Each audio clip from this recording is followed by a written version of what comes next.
Fala galera, mais uma vez eu, Alexandre Magalhães, na resenha com Magalhães para falar dos times do Brasil, dos campeonatos que estão em curso. Sabadão, final de sabadão, Brasileirão 2018, tivemos vários jogos durante aí este sábado, tivemos 2 de tarde, 3 no iniciozinho da noite e tivemos mais 2 agora no final de sábado. Tivemos a vitória do Cruzeiro 3-1 sobre o Paraná e tivemos mais uma vez, como de costume, o jogo entre Atlético Paranaense, o Furacão, jogando em casa com o time reserva meio misto ali, contra o Botafogo. O que aconteceu? O que está acontecendo sempre. O Furacão não perde, o Furacão ganha. E ganhou do Botafogo de virada de 2-1. Mesmo com um time misto reserva que o Atlético Paranaense colocou, porque tem no meio de semana a decisão contra o Bahia. Tem uma vantagem que ganhou do Bahia fora de casa, mas não está decidido ainda. Então, o Furacão foi com time misto, reserva, e o Botafogo com time titular. Mas mesmo assim, não deu para o Botafogo. O Botafogo perde, não entra na zona do rebaixamento, porque o América Mineiro também perdeu. O América Mineiro fica com 34 pontos, o Botafogo pode perder a posição para o Ceará, porque o Ceará ainda joga em casa com o Atlético Mineiro na segunda-feira. O Ceará ganhar vai a 37, o Botafogo fica com 35, aí o Botafogo cai para 15º lugar. Fica apenas 1 ponto da zona de rebaixamento do Botafogo. Perigosamente a 1 ponto da zona de rebaixamento o Botafogo. E o Atlético Paranaense tinha 40, vai a 43, fica em 8º lugar, continua em 8º lugar, sólido ali, abre 3 pontos Fluminense, o Cruzeiro que ganhou também vai a 43 pontos, fica o Cruzeiro Atlético ali com 43 pontos, sendo que o Cruzeiro já está na Libertadores, então não faz muita diferença pro Cruzeiro. Fluminense, que também jogou com time reserva e perdeu, fica ali com 40 pontos, então o Atlético fica ali, quem sabe, caso não ganhe a Sul-Americana, o Atlético consegue, de repente, uma situação ali de entrar no G7. Então, está tudo em aberto ainda para o Atlético e merecido a posição do Atlético, como eu falei, quando o Atlético estava lá naquele perigo de rebaixamento ali, que eu falei que o Atlético não era para estar naquela parte de baixo, como eu falo do Ceará, que não é para estar ali. Mas a gente espera que as coisas melhorem também para o Ceará, como melhorou para o Atlético Paranaense.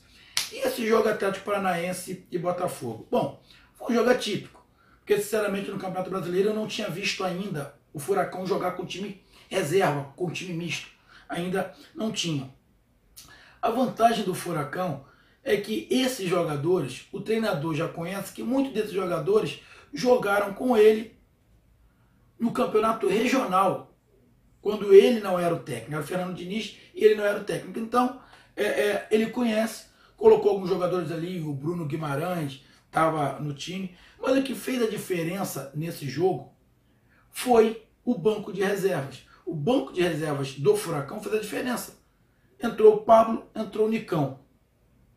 Passe do Nicão, Pablo, gol. Então isso fez a diferença. Verificou-se que o time do Atlético tem mais elenco que o time do Botafogo. Simples assim. O jogo no primeiro tempo, o time reserva do Atlético não joga exatamente igual ao time principal, não joga, mas isso aí até se entende, né?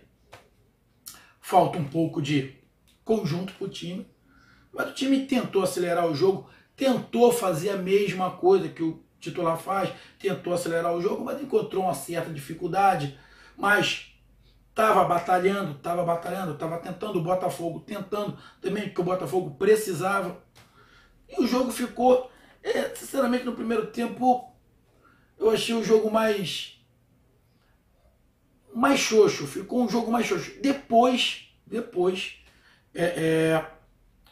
que o Atlético tomou o gol, para mim o Atlético melhorou. Até aquele 0 a 0 tava um jogo meio mais ao ritmo do Botafogo do que ao ritmo do Atlético Paranaense. Até que o Botafogo fez o gol de pênalti, fez lá o pênalti, que foi pênalti. E o Botafogo começou a segurar o jogo. Tentando sair no contra-ataque, que não conseguia encaixar. Entrou jogando com Valência, mas o Botafogo tentando encaixar ali. O Atlético Paranaense indo para cima. O Atlético ficou muito nervoso, porque estava vivendo uma situação que ele não vivia, que era o quê? Tá perdendo em casa. Então o Atlético ficou nervoso, ficou tenso. Algumas jogadas não estavam mais saindo. Os jogadores estavam errando passes, errando jogadas. Bateu sim o nervosismo, que a gente não costuma ver no time do Atlético, porém a gente até entende que não era o time titular. E o Botafogo, dentro das suas limitações, que todo mundo conhece, estava ali se segurando, tentando segurar um pouco a bola, tentando sair no contra-ataque, tentando sair pelas laterais, tentando trabalhar no meio de campo, mas não conseguia, porque o Botafogo definitivamente não tem meio de campo. Mas o Botafogo fez um jogo ajustado. E saiu o primeiro tempo ganhando. Primeiro tempo saiu ganhando. Uma coisa que o Botafogo não esperava. Tenho certeza que o Botafogo não esperava sair ganhando. Eu, quando fiz o pré-jogo, eu não sabia que o Atlético Paranaense ia com time misto. Eu até imaginei. Eu falei, pô, o Furacão pode ir com time misto. Mas eu não sabia. Então, terminou o primeiro tempo, o Botafogo dentro ali das suas características e possibilidades, com 1 a 0. Um resultado que,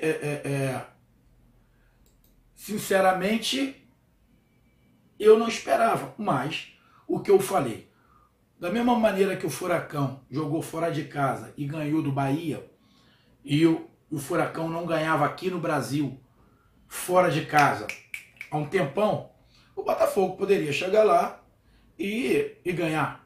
Isso não era nada bicho de 7 cabeças. Era difícil, mas não era um bicho de 7 cabeças.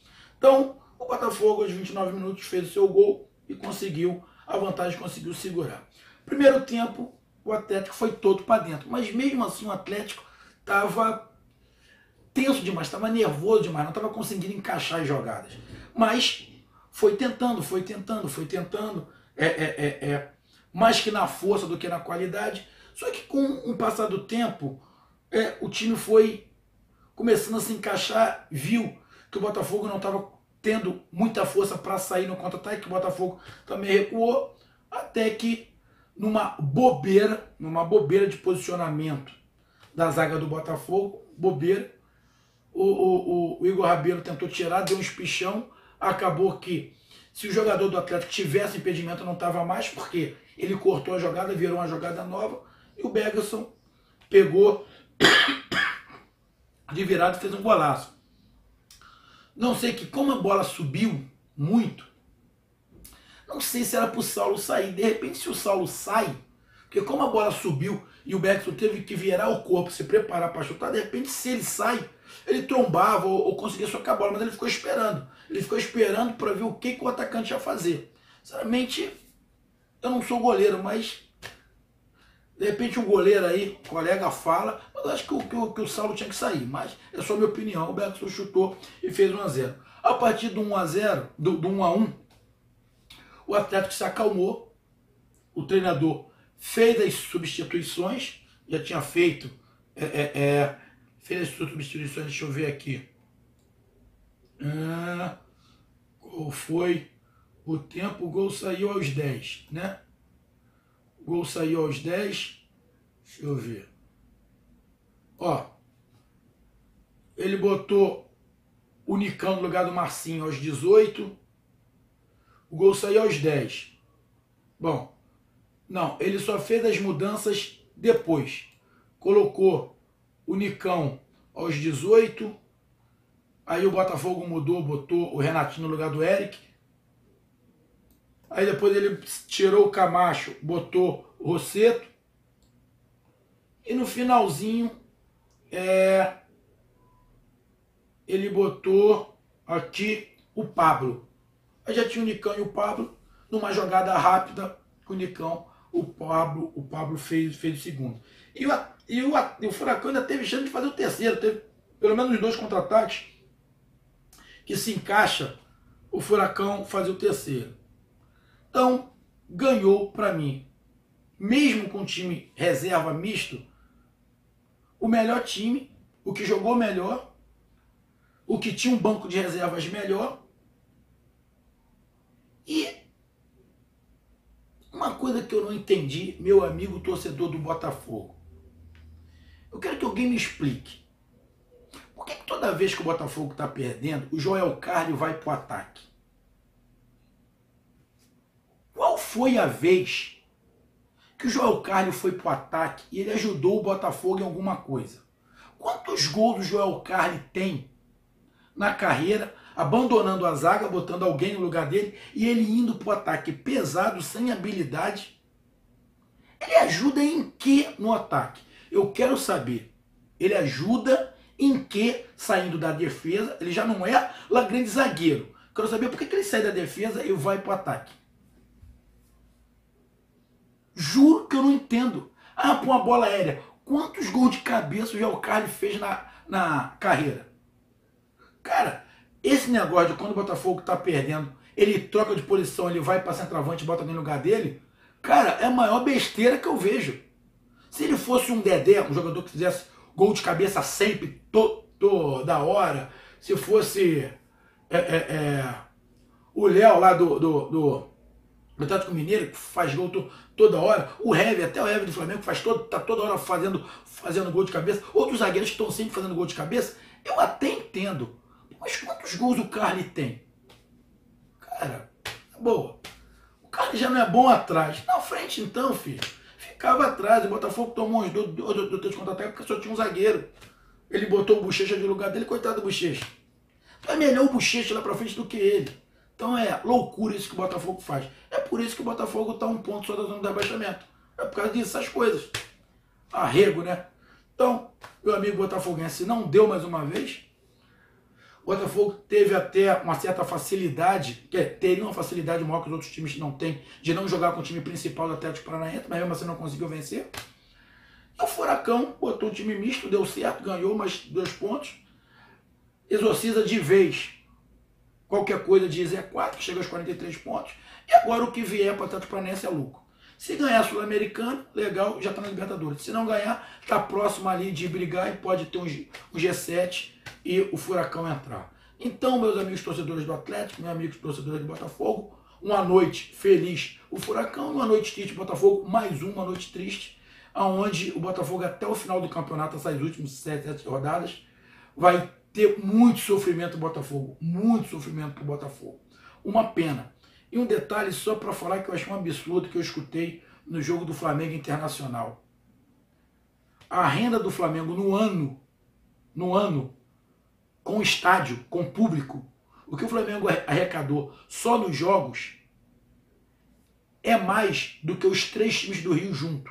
O que o Flamengo arrecadou no estádio, juntando Botafogo, Vasco e Fluminense, não dá o que o Flamengo conseguiu. Cara, isso é um absurdo para os cariocas. Isso é um absurdo, isso é uma vergonha, cara. Mas esses dirigentes do Rio que estão fazendo isso. É por isso que eu acho muito difícil um carioca não cair.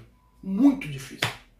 Infelizmente, eu acho muito difícil um carioca não cair. Mas vamos ver o que acontece. Tamo junto, um grande abraço, até mais.